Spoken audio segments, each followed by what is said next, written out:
I know thy works, and tribulation, and poverty, but thou art rich.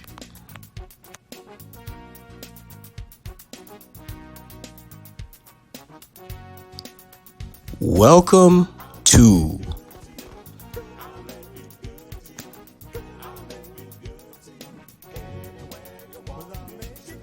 the Black Excellence and Abundance Channel.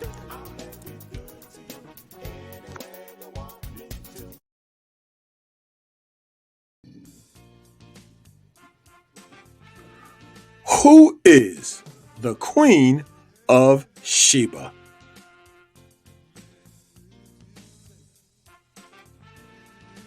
In the Bible, she was introduced as an unnamed queen from the land of Sheba, who travels to Jerusalem to meet King Solomon. She was accompanied by many attendants and camels. And the queen presented a large quantity of spices, 120 talents of gold, and precious stones to King Solomon. She is drawn to Jerusalem because of Solomon's fame, and she tests the king with hard questions. Solomon is able to answer them all. Impressed by Solomon's wisdom and by the riches of his kingdom, she proclaimed, "Your wisdom and prosperity far surpassed the report that I heard." After receiving the presents, King Solomon gives the Queen of Sheba gifts and every desire that she expressed. After receiving these gifts, the queen returned to the land of Sheba with her entourage. The biblical account of the Queen of Sheba and King Solomon ends there. In the Holy Quran, the story is essentially the same as it is in the Bible. Solomon commanded the Queen of Sheba to come to him, and he granted her an audience. At that point, she appeared before him. She recognized the throne, which had been disguised, and finally accepted the faith of Solomon. In the Ethiopian account, it names the Queen of Sheba as the beautiful Queen Makeda,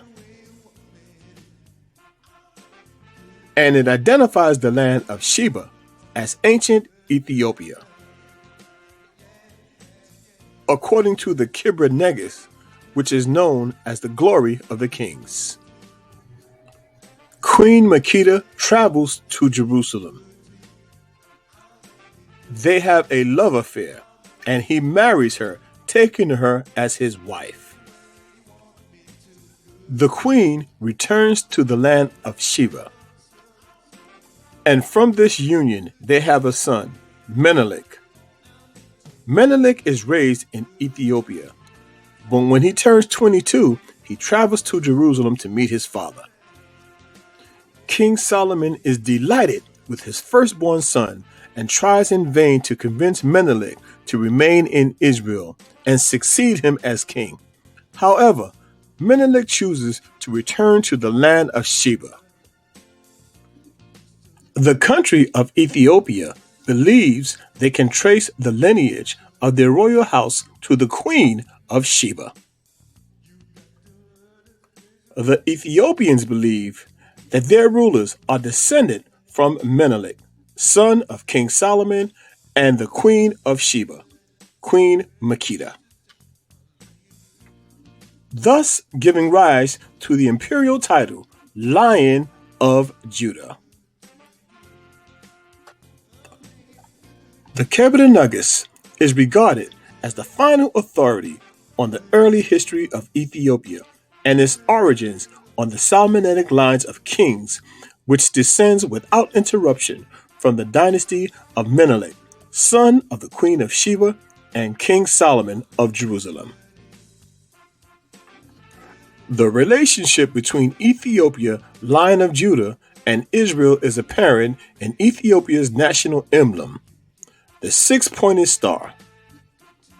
which corresponds to the shield of David on Israel's flag.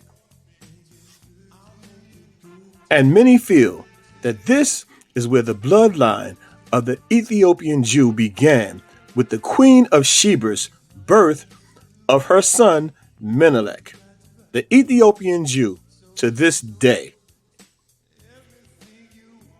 It is widely believed that the Emperor Haile Selassie was a descendant of Menelik, the last king of Solomon's bloodline that ruled Ethiopia was King Haile Selassie. The emperor's descendants can still be found in Ethiopia today. Their lineage can be traced back to King Solomon and the Queen of Sheba, Queen Makeda. Let's keep in mind, it's a lot easier to trace your heritage when you still reside in the land of your origin. It is widely accepted that a site hidden away in the dense rainforest of southwestern Nigeria is believed to be the burial ground of the biblical Queen of Sheba. This burial site is itself located within a large area which is surrounded by the ancient erecto earthwork, which is believed to be the wealthy Queen Sheba's lost kingdom. During the reign of Makeda, Ethiopia was considered to be the second after Egypt as far as power and fame was concerned. This caused several kingdoms to be fascinated by how this female ruler could make such a small kingdom to become one of the most revered kingdoms in the world. This is what made King Solomon interested in having a commercial relationship with Sheba. As a result, he decided to invite Queen Makeda to Jerusalem, and the rest is history. The Black Excellence and Abundance Channel, where Black history is every day. Thanks for watching. Please remember to like, comment, share, and subscribe. And as always, thou art rich.